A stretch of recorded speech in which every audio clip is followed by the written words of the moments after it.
Peligroso para la economía nacional que el patrimonio del Banco Central sea utilizado para financiar a empresas estatales que se administran sin transparencia.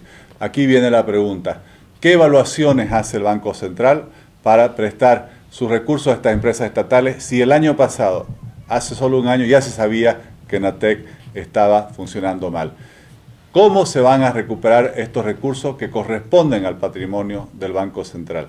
¿Y por qué el gobierno nacional, que dice que ya sabía desde hace muchos años que esta empresa estaba quebrada, hace tan solo un año seguía invirtiendo en agrandar la empresa, en aumentar la capacidad productiva? En ENATEC se combinan varios factores.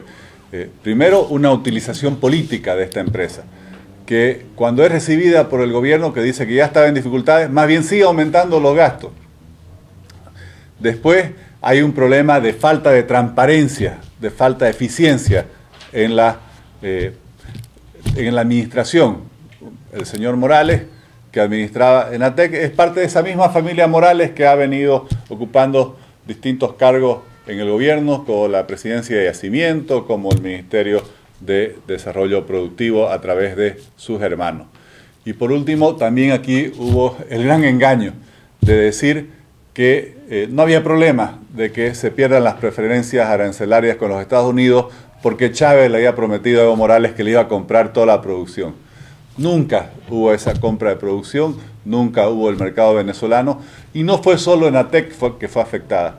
El viernes pasado he presentado una petición de informe escrito a la ministra de Desarrollo Productivo pidiendo que se nos informe cuáles han sido las inversiones en ENATEC, cuál ha sido la fuente, de dónde se lo ha financiado, en qué se ha gastado, cuántos trabajadores había cuando se las recibe, o se la crea esta empresa, y con cuánto se termina, cuánto se vendía cuando se inicia operaciones en ENATEC y cuánto se vendió, cuánto se vendía en el mercado interno, cuánto se exportó. Creo que es importante que los bolivianos conozcamos realmente los números. No es los trabajadores que no quieren el diálogo, el que no quiere el diálogo es el gobierno. A ellos hay que pedirle cuál es la vía de solución. ¿Qué se va a hacer con todas estas personas que están quedando fuera de su trabajo? Estamos hablando también de YPFB, que nunca hemos pensado que YPFB, la primera empresa del país, también estén recortando sueldos y estén botando personal. Es grave la situación que está viviendo el país en estos momentos y ellos están queriendo tapar la que estamos viviendo en una burbuja económica.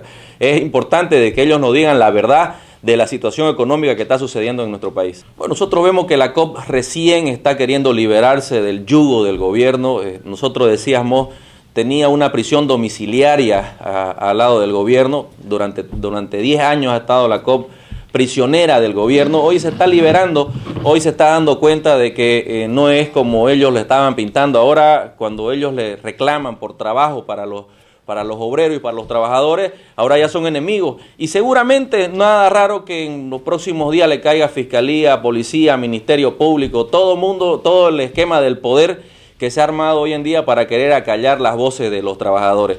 Nosotros estamos del lado de los trabajadores, estamos apoyándolo a ellos. Es necesario pelear por las fuentes de trabajo. Habría que conseguirle tal vez unos lentes a la oposición para que no tenga hipermiopía y vea que las reiteradas notas de invitación al diálogo, primero la hizo el ministro de Educación, Roberto Aguilar, luego se reiteró con el ministro Gonzalo Trigoso. Hemos hecho las últimas invitación, era para el domingo, evidentemente se hizo la reunión el día domingo, ayer, pero nuevamente consideramos que la intransigencia y la posición extrema de pedir la anulación del decreto del cierre de ENATEC dificulta la posibilidad de llegar a acuerdos o que el diálogo pueda producir efectos de poder, en todo caso, ponernos de acuerdo. La empresa ENATEC ha recibido alrededor de 70 millones de dólares. Recordemos que la empresa ENATEC, antes Ametex, era una empresa privada que entró en quiebra y es este gobierno, nuestro gobierno, que defiende a los trabajadores, que se hizo cargo de esta empresa. Lamentablemente, por razones de competitividad, de mercado y de tecnología, la empresa ENATEC no ha podido reproducir desde el año 2011 una capacidad de producción, de exportación, de mercado interno, por lo que se ha decidido el cierre. Ese cierre está antecedido de razones técnicas, económicas, de inviabilidad.